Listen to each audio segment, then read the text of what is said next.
Welcome to Not Milk Never Milk. Subscribe if you're lactose intolerant. You start by preparing assets and launching VN so you can act immediately.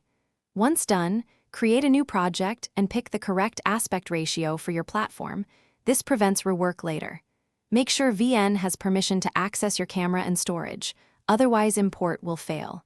Next, organize clips and audio into a single folder so imports are fast and predictable.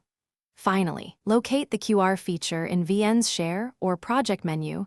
To access import/export, you now scan the QR code or choose the QR import option.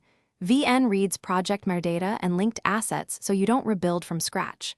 Once imported, place your main clips on the timeline and trim to establish pacing.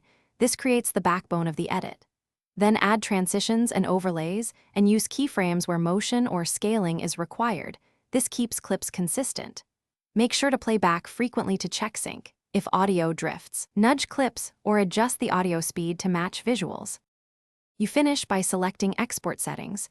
Choose resolution and bitrate that match your destination so quality and file size balance.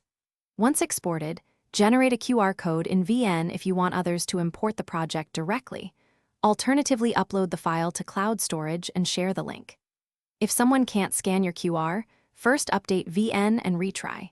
If that fails, regenerate the QR and ensure both devices have network access. As a fallback, export the video file and share it directly to avoid QR issues. Thanks for watching. If this was helpful, leave a like and consider subscribing. See you next time.